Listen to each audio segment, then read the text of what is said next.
صلی اللہ تعالی علی خیر خلقہ سیدنا محمد وآلہ وصحبہ وبارک وسلم اجمعین، اما بعد۔ وعن ابن عمر رضی اللہ عنہما قال قال رسول اللہ صلی اللہ علیہ وسلم اذا سلم علیکم اليہود فإنما یقول احدهم السلام علیک فقل وعلیک، متفق علیہ۔ گزشتہ کے درس میں باب السلام سے متعلق یہ گفتگو شروع ہوئی تھی کہ اگر غیر مسلم یا کتابی لوگ اہل کتاب سلام کریں تو ان کے جواب کا کیا مسئلہ ہے۔ اس سلسلے میں حضرت سیدنا عبداللہ بن عمر رضی اللہ عنہما روایت کرتے ہیں کہ رسول اللہ صلی اللہ علیہ وسلم نے فرمایا، جب تم کو یہودی سلام کریں، جب تم کو یہودی لوگ سلام کرتے ہیں تو وہ بس ان میں سے کوئی آدمی تم سے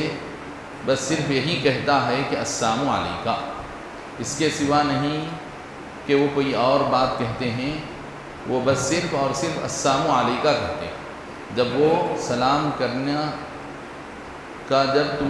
تمہارے سامنے سلام کا مظاہرہ کرنا چاہتے ہیں، سلام تو حقیقت میں کرتے نہیں، لیکن جب وہ سلام کرنے کی رسم جب ادا کرنا چاہتے ہیں، جب تم کو سلام کریں جیسا عمل کرتے دکھائی دیتے ہیں، تو حقیقت یہ ہوتی ہے کہ وہ تم کو صرف اور صرف السلام علیکہ کہتے ہیں، تو تم ان کے جواب میں وعلیکہ کہنا۔ یہ روایت متفق علیہ ہے، بخاری اور مسلم دونوں میں ایک روایت موجود ہے۔ مطلب یہ ہے کہ یہودی لوگ اپنی شرارت طبع کی وجہ سے تم کو تو سلامتی کی دعا نہیں دیتے، البتہ جب وہ تم کو سلام کرے جیسا ظاہر کرتے ہیں تو حقیقت اس کی یہ ہوتی ہے کہ وہ تم کو بددعا کے کلمات کے طور پر السلام علیکہ کہتے ہیں، جس سے سننے والے کو سلام سے ملتا جلتا لفظ سنائی دیتا ہے، اور حقیقت میں السلام کے معنی ہے موت کے۔ تو مطلب یہ ہوتا ہے السلام علیکہ کا مطلب یہ ہوتا ہے تم پر موت ہو، تمہارے لیے ہلاکت ہو، بربادی ہو، تو لہذا تم اس کے جواب میں یہ کہہ دو وعلیکہ، اور تم پر بھی وہی ہو، یعنی تو نے میرے لیے جو دعا کی ہے وہی تیرے حق میں مقدر ہو جائے۔ یہ روایت متفق علیہ۔ وعن عائشہ رضی اللہ عنہا قالت استأذن رهط من اليهود على النبي صلی اللہ علیہ وسلم فقالوا السلام علیکم فقلت بل علیکم السلام واللعنة، فقال یا عائشة ان اللہ رفیق يحب الرفق في الامر كله، قلت اولم تسمع ما قالوا، قال قد قلت وعليكم، وفي رواية عليكم ولم يذكر الواو، متفق عليه۔ وفي رواية للبخاري قالت إن اليهود أتوا النبي صلى الله عليه وسلم فقالوا السلام عليك، وقال وعليكم، فقالت عائشة السلام عليكم ولعنكم الله وغضب عليكم، فقال رسول الله صلى الله عليه وسلم مهلا يا عائشة عليك بالرفق وإياك والعنف والفحش، قالت أولم تسمع ما قالوا، قال أولم تسمعي ما قلت، رددت عليهم فيستجاب لي فيهم ولا يستجاب لهم في۔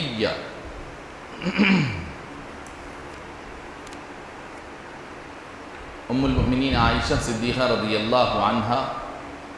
اسی طرح کا ایک اور واقعہ یہودیوں کا جو عمل ہے، یہودیوں کا جو طریقہ ہے، اسی سے متعلق ایک واقعہ ام المؤمنین عائشہ صدیقہ رضی اللہ عنہا بیان کرتی ہیں، فرماتی ہیں کہ ایک مرتبہ یہودیوں کی ایک چھوٹی سی جماعت ٹکڑی رسول پاک صلی اللہ علیہ وسلم کی خدمت میں حاضر ہوئی، آپ کی خدمت میں حاضری دینے کے لیے اجازت چاہی، حضور کی خدمت میں آنے کے لیے اجازت مانگے، اور اجازت کے طور پر انہوں نے حضور کے سامنے آ کر عرض کیا السلام علیکم۔ تو میں نے ان کے جواب میں کہا، حضرت عائشہ فرماتی ہیں انہوں نے آ کے حضور کے سامنے السلام علیکم کہا کہ تم یعنی حضور پر اور حضور کے ساتھ جتنے صحابہ ہیں، سارے مسلمان جو بھی وہاں بیٹھے ہوئے ان سب کے لیے ہلاکت ہو، موت ہو۔ تو چونکہ میں یہ کلمات سنی تو میں جواب میں بول دی بل علیکم السلام واللعنۃ۔ ام المؤمنین عائشہ صدیقہ رضی اللہ عنہا اس کے جواب میں ارشاد فرما دی فوراً، بلکہ الٹے تم پر موت ہو اور خدا کی لعنت اور پھٹکار۔ تو رسول پاک صلی اللہ علیہ وسلم ارشاد فرمائے، اے عائشہ، بے شک اللہ تعالی رحم دل ہے، مہربان ہے، وہ ہر معاملے میں، سارے معاملات میں اللہ تعالی نرم دلی اور مہربانی کو پسند فرماتا۔ تو پھر میں نے عرض کیا، حضرت عائشہ فرماتی ہیں کہ حضور سے میں عرض کی، کیا حضور وہ لوگ کیا کہے آپ نے نہیں سنا؟ ان لوگوں نے کیا کہا، کیا آپ نے ان کے کلمات کو نہیں سنا؟ تو رسول پاک صلی اللہ علیہ وسلم ارشاد فرمائے کہ میں نے تو ان کے جواب میں وعلیکم کہہ دیا تھا۔ قال، حضور نے ارشاد فرمایا قد قلت وعلیکم، میں خود بھی تو ان کے جواب میں وعلیکم کہہ چکا ہوں۔ مطلب یہ کہ انہوں نے جو میرے لیے کہا تھا میں اس کے جواب میں پلٹا کر وعلیکم کہہ دیا، یعنی تم پر بھی وہی بربادی اور ہلاکت ہو، یہ میں ان کو جواب دے چکا تھا، تو پھر اس پر مزید تم یہ اضافہ کیوں کی کہ تمہارے لیے لعنت ہو، پھٹکار ہو وغیرہ۔ وفی روایت علیکم لم یذکر الواو متفق علیہ، اور ایک روایت میں جیسے کہ حضور نے فرمایا وعلیکم، ایک روایت میں واو کے بغیر صرف علیکم آیا ہے، جیسے کہ سلام کے جواب میں بتایا جاتا ہے السلام علیکم ورحمۃ اللہ، تو جواب میں ہم وعلیکم السلام کہتے ہیں، تو یہاں بھی حضور نے وعلیکم کہا واو کے ساتھ۔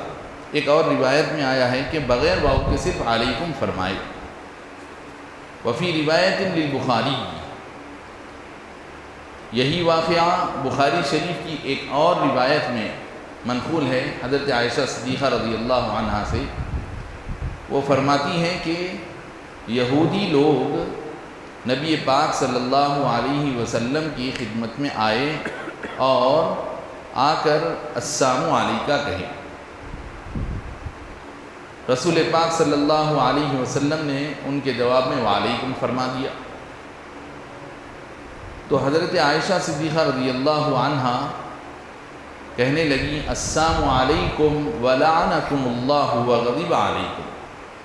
حضرت عائشہ ان کے لیے فرمائی کہ السلام علیکم، تم پر اللہ کی موت اور بربادی ہو، اور اللہ تعالیٰ تم پر لعنت اور پھٹکار کو نازل کرے، اور اللہ تعالیٰ کا تم پر غضب نازل ہو۔ تو رسول پاک صلی اللہ علیہ وسلم حضرت عائشہ سے ارشاد فرمائے، اے عائشہ ذرا سنبھل کر، ٹھہرو ذرا سنبھلو۔ اے عائشہ تم نرمی کو لازم کر لو، نرمی کا دامن تھامے رہو، اور اپنے آپ کو سختی اور تشدد اور اپنی گفتگو میں تیزی سے اپنے آپ کو بچائے رکھو۔ تو ام المؤمنین کہنے لگی حضور کیا آپ نہیں سنے انہوں نے کیا کہا، ان یہودیوں نے کیا کہا، کیا آپ ان کے کلمات کو نہیں سنے؟ تو حضور پاک علیہ الصلوۃ والسلام فرمائے میں نے ان سے جواب میں کیا کہا، کیا تم نے نہیں سنا ہے عائشہ؟ میں نے ان کا جواب دے دیا، اور اللہ کی طرف سے ان کے حق میں جو میں نے بد دعا دی ہے وہ تو قبول ہو جائے گی، میں نے جو بد دعا ان کے حق میں کی ہے وہ تو قبول ہوگی، اور میرے بارے میں ان کی جو دعا ہے وہ قبول ہونے والی نہیں ہے۔ وفی روایت لمسلم قال لا تکونی فاحشۃ فإن اللہ لا يحب الفحش والتفحش، اور مسلم شریف کی ایک اور روایت میں اسی واقعے کے سلسلے میں تھوڑے سے یہ الفاظ کا اضافہ ہے کہ حضور پاک علیہ الصلوۃ والسلام ام المؤمنین عائشہ صدیقہ رضی اللہ عنہا کو نصیحت کرتے ہوئے یہ ارشاد فرمائے کہ اے عائشہ اپنے کلام میں اپنی گفتگو میں سختی اور تیزی والی مت بنو، کیونکہ اللہ تعالی فحش کو پسند نہیں فرماتا ہے اور تفحش کو پسند نہیں فرماتا۔ مطلب یہ کہ فطری طور پر بھی آدمی اپنی گفتگو میں کوئی تیزی کو اپنائے کہ حد سے تجاوز کر جائے، یہ کہ آدمی خود بخود یعنی آپے سے باہر ہو جائے، آؤٹ آف کنٹرول ہو کر ایسا ہو جائے، یا یہ کہ آدمی تو اپنے آپ کو قابو میں کیا ہوا ہے لیکن سامنے والے کو تھوڑا سا ڈرانے دھمکانے کے لیے آدمی چاہتا ہے کہ اس کے اوپر تھوڑے سا غصے کا اظہار کیا جائے، لیکن آدمی خود یہ سمجھ رہا ہے کہ میں تو اپنے آپ کو قابو میں رکھا ہوا ہوں، لیکن سامنے والے کو تھوڑا سا اس طرح ذرا ڈرانا دھمکانا چاہیے، تو بسا وقت ایسا کیا جاتا ہے یعنی بتکلف۔ تو حضور فرمائے کہ اللہ تعالی پسند نہیں فرماتا ہے گفتگو میں فحش کو اور تفحش کو، یعنی گفتگو میں حد سے تجاوز کرنے کو فطری طور پر بھی، یا یہ کہ آدمی بتکلف اس طرح کا اظہار کرتا ہے تو اس کو بھی اللہ تعالیٰ پسند نہیں فرماتا۔ اور فحش کی اصل معنی ہے کہ اپنی گفتگو میں کوئی ایسی بات کہنا جس سے بے حیائی کا لفظ زبان سے نکلے، تو ایسی بات کو، ایسی گالی کو فحش کہتے ہیں۔ اور یعنی آدمی فطری عادت کے طور پر اپنی زبان سے ایسا کوئی کلمہ کہتا ہے، یعنی اس کی عادت بنی ہوئی کہ اس طرح کے کلمات، اس طرح کی گالی گلوچ زبان سے بک دیتا کہ فحش کلمات اس کی زبان سے نکلتے، تو یہ فحش۔ اور تفحش کا مطلب یہ ہے کہ آدمی کے مزاج اور طبیعت میں تو نہیں ہے یہ کیفیت، آدمی کی مزاج میں نہیں ہے یہ کیفیت کہ بیٹھے بٹھائے زبان سے کچھ بھی اس کی زبان سے فحش کلمات نکلتے ہیں، ایسا نہیں ہے، بلکہ وہ جب ارادہ کرتا ہے تو سوچ سمجھ کے بولتا ہے۔ تو اب آپ دیکھتے ہیں معاشرے میں دو قسم کے لوگ ہوتے ہیں، بعض وہ ہوتے ہیں کہ صبح شام ان کا اڑنا بچھونا زبان کے کلمات ان کے فحش کلمات ہوتے ہیں، یعنی ان کو احساس بھی نہیں ہوتا کہ کتنی بری بات ان کی زبان سے نکل گئی، کتنا برا کلمہ ان کی زبان سے نکل گیا، ان کو احساس بھی نہیں، کیونکہ ان کی طبیعت کے اندر فحش بھر گیا۔ اور بعض لوگ وہ ہوتے ہیں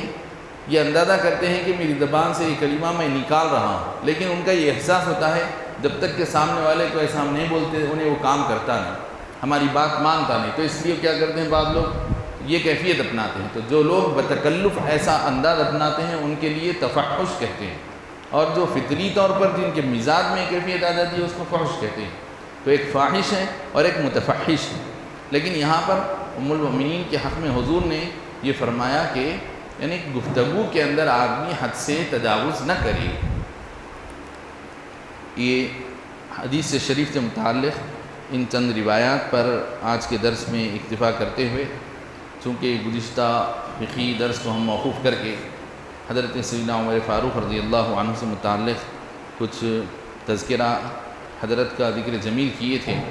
تو اس لیے آج فقہی احکام کا حسب معمول سلسلہ جاری رکھا جاتا ہے۔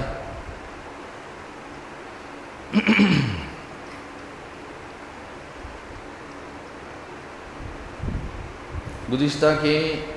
سابق میں جو درس ہوا تھا نور الایضاح کا فقہی احکام سے متعلق، اس میں فرائض غسل یعنی موجبات غسل، ان باتوں کا بیان کیا گیا تھا جس کی وجہ سے غسل فرض ہو جاتا ہے، غسل ٹوٹ جاتا ہے، یعنی وہ کون سی چیزیں ہیں، وہ کون سی باتیں ہیں جن کی وجہ سے غسل ٹوٹ جاتا ہے یا آدمی پر غسل واجب ہو جاتا ہے، یعنی غسل واجب ہو جاتا ہے بولیے آپ، یا پھر غسل ٹوٹ جاتا ہے بولیے، جیسے وضو ٹوٹ جاتا ہے یا وضو کرنا فرض ہو جاتا ہے، تو ان باتوں کا بیان ہوا تھا۔ ابھی اسی تسلسل میں کچھ اور باتیں ہیں، اس کو ہم آج مکمل کر دیتے ہیں۔ تو گزشتہ جملہ یہ بات بتائی گئی تھی کہ جملہ 7 چیزیں ہیں جو غسل کو توڑتی ہیں، 7 چیزیں ہیں جو موجبات غسل ہیں جس کی وجہ سے غسل فرض ہوتا ہے، بتایا گیا تھا۔ تو 7 چیزوں کو بتایا گیا تھا جس میں سے چند گزر چکی تھیں۔ اب اس کے بعد بتا رہے ہیں کہ اگر کوئی شخص نیند سے اٹھنے کے بعد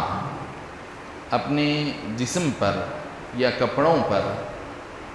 کچے پن کو، تری کو دیکھ رہا ہے، اس کے جسم پر یا کپڑوں پر کچھ کچا پن ہے، اور اس کا خیال یہ ہے کہ یہ جو کچا پن ہے یہ کوئی پیشاب کا نہیں ہے، یعنی یہ کچا پن کپڑوں میں گیلا پن جو ہے پیشاب کے خطروں کا نہیں۔ ظاہر ہے پیشاب کے خطرے اگر نکل جاتے ہیں تو بس جتنے حصے پہ پیشاب کے خطرے لگیں گے وہ ناپاک ہوں گا، یا جسم پر لگیں گے تو اتنا جسم ناپاک ہو گیا۔ مثلا یہ کہ جسم کے اتنے حصے پر اگر پیشاب کے خطرے لگیں تو اتنا حصہ ناپاک ہوا، اور آپ دھو دیں گے تو اتنا کپڑا بھی پاک ہو جائے گا، جسم بھی پاک ہو جائے گا۔ سر سے پیر تک پانی نہانے کی ضرورت نہیں، کیونکہ انسان دن میں کئی مرتبہ طہارت کے لیے جاتا ہے، پیشاب کرتا ہے، تو شریعت کبھی بھی پیشاب جسم سے نکلتا ہے تو غسل کو فرض نہیں کی۔ جسم سے پیشاب نکلے گا تو آپ کے اوپر بس صرف استنجا یعنی طہارت کے مقام پر دھو لینا لازم کی ہے، اور جس جگہ پر بھی پیشاب لگے گا اتنا حصہ دھونا پڑے گا۔ پیشاب جسم سے جب نکلے گا تو سر سے پیر تک غسل کرنا فرض نہیں، تو لہذا نیند سے اٹھنے کے بعد بھی اگر کسی آدمی کو پیشاب نکلنے کا احساس ہو رہا ہے تو غسل فرض نہیں ہوگا، بلکہ جسم کو دھونا پڑے گا جتنے حصے پر پیشاب لگے گا۔ ایسے ہی منی تو گاڑی ہوتی ہے، منی کی طرح ایک اور مادہ ہوتا ہے جو چیگٹ ہوتا ہے، جس کے اندر گاڑھا پن بھی ہوتا ہے، وہ مدی کہلاتا ہے، تو اس سے بھی غسل فرض نہیں ہوتا۔ اور ایک ودی یعنی پیشاب، جب پیشاب کے نکلنے سے پہلے یا پیشاب کے نکلنے کے بعد کچھ خطرات، سفید خطرات نکلتے ہیں بسا اوقات، تو اس کو ودی کہتے ہیں۔ تو یہ انسان کے جسم سے چار طرح کی، اگلی شرمگاہ سے یہ چار طرح کی پتلی نجاستیں خارج ہوتی ہیں، چار طرح کی۔ ایک ہے پیشاب، دوسرے ہے مدی، تیسرے ہے ودی، چوتھی ہے منی۔ تو یہ تین جو شروع کے میں ذکر کر رہا ہوں، پیشاب، مدی اور ودی، ان سے غسل فرض نہیں ہوتا۔ البتہ چوتھی جو چیز ہے منی، یہ منی جب نکلتی ہے شہوت کے ساتھ تو اس سے غسل فرض ہوتا۔ تو یہاں اسی کا ذکر کر رہے ہیں کہ اگر کوئی آدمی نیند سے اٹھنے کے بعد اپنے جسم پر کچا پن، گیلا پن دیکھتا ہے، کپڑے پر ہو یا جسم پر، اور آدمی اس کچے پن کے بارے میں آدمی کا ذہن یہ گواہی دے رہا ہے،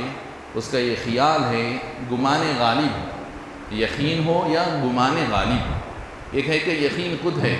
پکا یقین ہے، ایک ہے تھوڑا سا شک کی کیفیت ہے، لیکن پھر بھی اس میں ڈومینیشن اس خیال کو ہے۔ گمان غالب یہ ہے کہ یہ منی ہی ہے، منی ہونے کا گمان غالب، اور ذہن یہ بتا رہا ہے کہ یہ پیشاب نہیں ہے، ذہن یہ بول رہا ہے کہ یہ منی نہیں ہے، مدی نہیں ہے، یعنی وہ دوسرے قسم کا کوئی کچا پن نہیں ہے۔ بسا اوقات گرما کے دنوں میں پسینے کی وجہ سے بھی کپڑا کچا ہو جاتا ہے، تو آدمی کا ذہن یہ بول رہا ہے کہ یہ کچا پن کوئی پسینے کا نہیں ہے یا پیشاب وغیرہ کا نہیں ہے، بلکہ ہو نہ ہو یہ منی ہے، آدمی کا ذہن یہ گواہی دے رہا ہے، تو پھر اس بنیاد پر آدمی کو غسل کرنا پڑتا ہے۔ بعد افاقتہ، کب؟ جب آدمی کو نشہ کیا ہوا آدمی، جو آدمی حالت نشے میں تھا، ایک آدمی حالت نشے میں تھا، جب نشے کے بعد اس کا نشہ جب ختم ہوا تو اس کے جسم پر اس طرح کی کیفیت نظر آئی۔ ایک آدمی حالت بے ہوشی میں تھا، بے ہوش ہو گیا تھا، بے ہوش ہونے کے بعد جب اس کو ہوش آیا تو ہوش کی حالت میں انہیں دیکھ رہا ہے کہ اس کے کپڑوں پر یا جسم پر گیلا پن، تری، کچا پن ہے، اور اب اس کا ذہن ہوش کے ساتھ یہ محسوس کر رہا ہے کہ یہ کچا پن پسینے کا نہیں ہے اور پیشاب کا نہیں ہے وغیرہ وغیرہ، بلکہ یہ کچا پن منی کا ہے جو غسل کو فرض کرتی ہے، تو پھر اس کو غسل کرنا فرض ہو جاتا ہے۔ اگرچہ کہ یہ منی کب نکلی، کیسی حالت میں نکلی؟ بے ہوشی کی حالت میں نکلی، لیکن ہوش آ جانے کے بعد غسل کرنا پڑے گا۔ یہ منی کب نکلی؟ نشے کی حالت میں نکلی۔ جیسے ہی نشہ چلا جائے گا، نشہ جانے کے بعد اس کو یہ اندازہ ہو رہا ہے کہ جسم کے اوپر یہ کچا پن منی کپڑے پر لگی ہے، جس کی وجہ سے منی کی علامتوں کی وجہ سے وہ پہچان سک رہا ہے کہ کپڑے کے اوپر جو کچا پن ہے یہ منی ہے، تو غسل کرنا فرض ہوگا۔ اسی طرح دو صورتیں ہیں خواتین کے لیے کہ ان کو جو ماہواری کا خون آتا ہے جب وہ آ کر ختم ہو جائے گا، یعنی ان کی اپنی عادت کے مطابق 3 دن سے لے کر زیادہ سے زیادہ 10 دن تک کے لیے آیا کرے گا، کہ 3 دن سے کم ماہواری نہیں ہوگی اور 10 دن سے زیادہ ماہواری میں شمار نہیں ہوگا۔ کم سے کم جب یہ آئے گا 1 دن 2 دن کنٹینیو 3 دن آنا پڑے گا، 3 دن مسلسل آئے گا تو وہ ماہواری میں اور ناپاکی میں شمار ہوگا۔ اور اب وہ مختلف خواتین کو ان کے اپنے مزاج اور طبیعت اور صحت کے اعتبار سے کسی کو 3 دن، کسی کو 4 5 سے لے کر 10 دن کے درمیان کتنے بھی دن بھی آ سکتا ہے، تو اگر کم سے کم 3 دن آنا ضروری ہے۔ اگر 3 دن نہیں آ کر 1 دن میں 2 دن میں بند ہو جاتا ہے تو وہ ناپاکی نہیں سمجھا جائے گا، وہ ناپاکی کا نہیں ہوتا، ناپاکی کا نہیں ہے کہ جس کی وجہ سے نماز پڑھنے سے رکاوٹ ہو جائے یا روزے سے رکاوٹ ہو جائے یا قرآن کی تلاوت سے رکاوٹ ہو جائے، نہیں۔ وہ کب ہوگی رکاوٹ؟ جب 3 دن پورا آئے، 3 دن پورا آنا تو وہ ناپاکی کا سمجھا جائے گا۔ 3 دن سے کم میں 1 دن آ کر رک گیا تو وہ ناپاکی کا نہیں ہوگا۔ کم سے کم 3 دن آتا ہے یا اس سے زیادہ آتا ہے تو زیادہ سے زیادہ 10 دن تک جو آئے گا وہ ناپاکی کا رہے گا، اور ناپاکی کا رہے گا تو جس کی وجہ سے نماز پڑھنا منع ہوگا، اور قرآن کی تلاوت کرنا، قرآن کو چھونا اور روزہ رکھنا اور شوہر سے قربت کرنا، یہ سب چیزیں اس میں منع ہوتی ہیں۔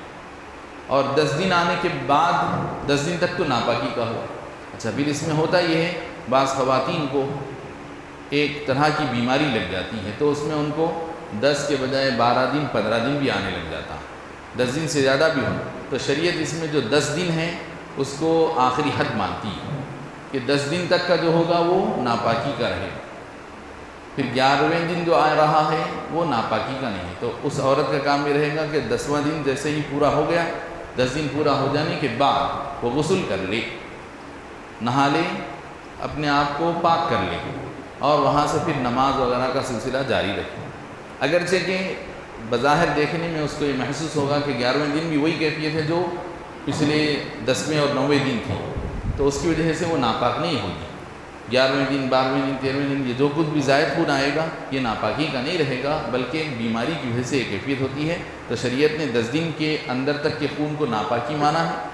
اور 10 دن جیسے ہی پورے ہو جائیں گے وہ خاتون غسل کر لے گی اور اس کے بعد اپنے معمولات کا سلسلہ جاری رکھے گی۔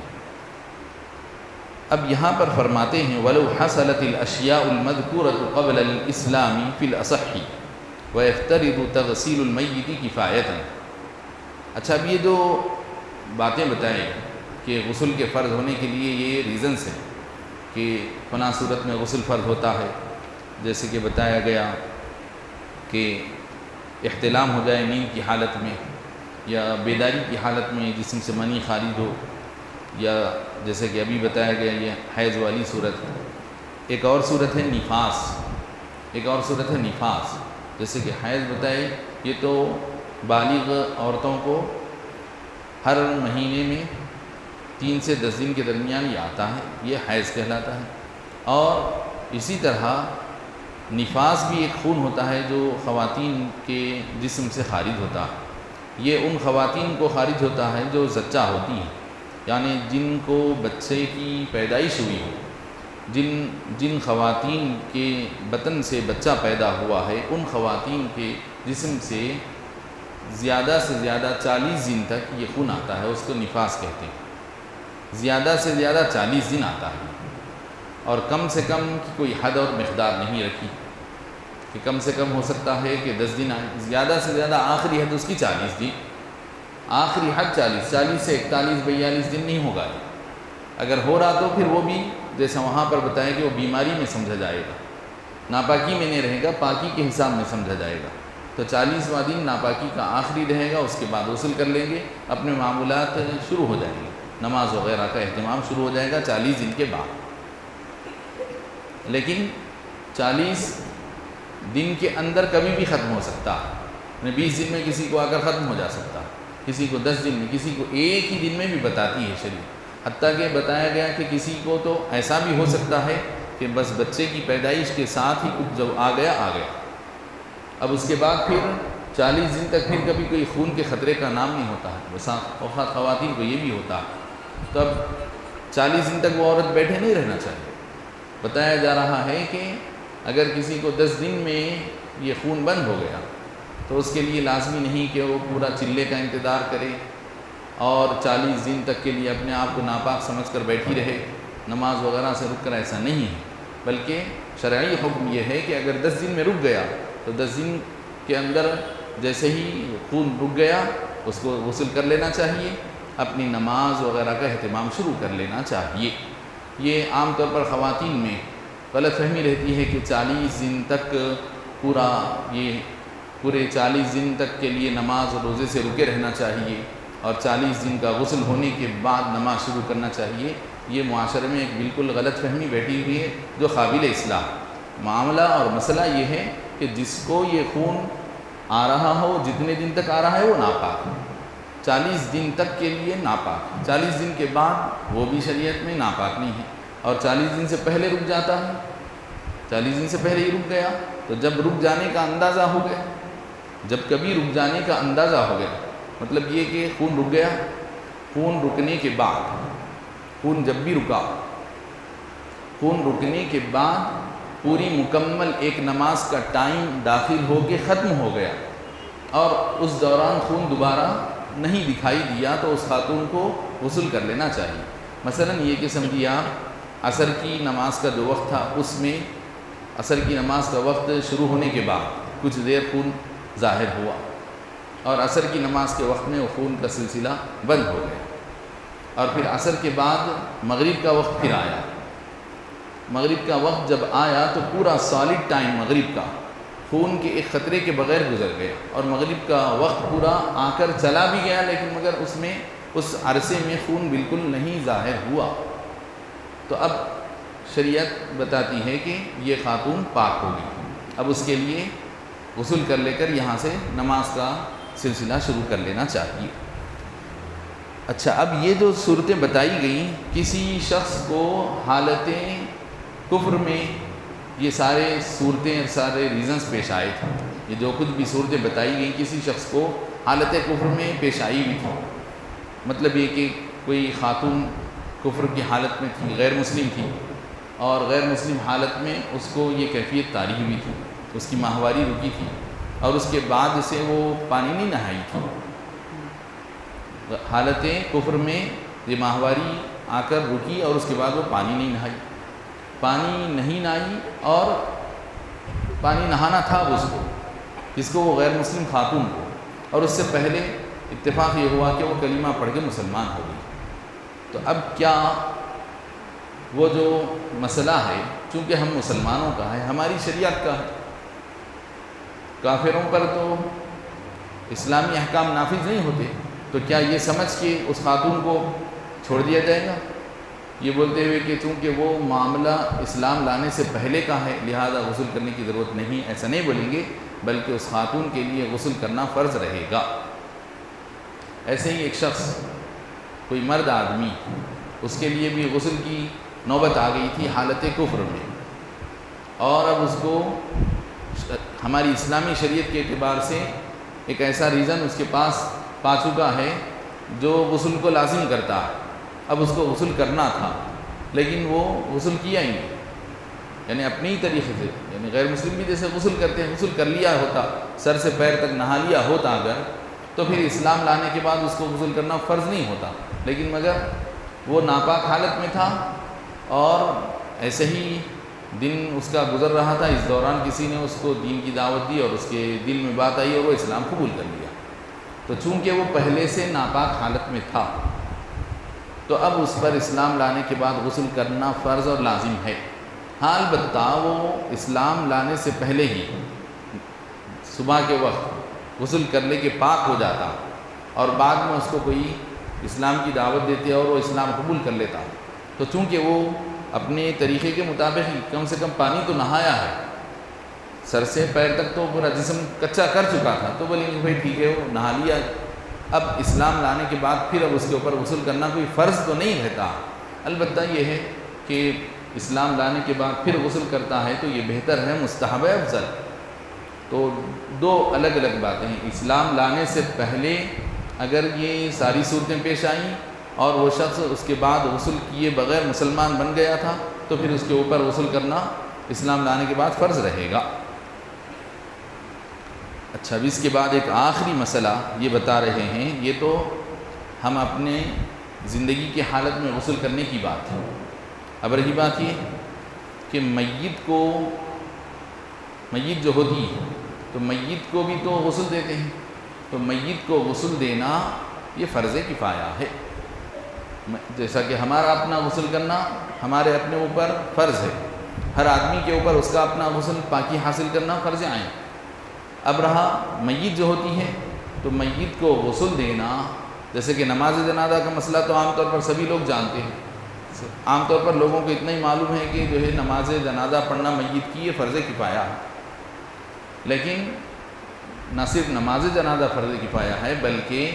میت اگر کسی محلے میں، کسی گاؤں میں، کسی بستی میں کوئی مسلمان شخص عورت کا انتقال ہو جاتا ہے تو اس کو غسل دینا بھی یہ مسلمانوں کی ذمہ داری ہے۔ مسلمانوں کے اوپر فرض کفایہ ہے غسل دینا بھی، پھر اس کو کفنانا بھی،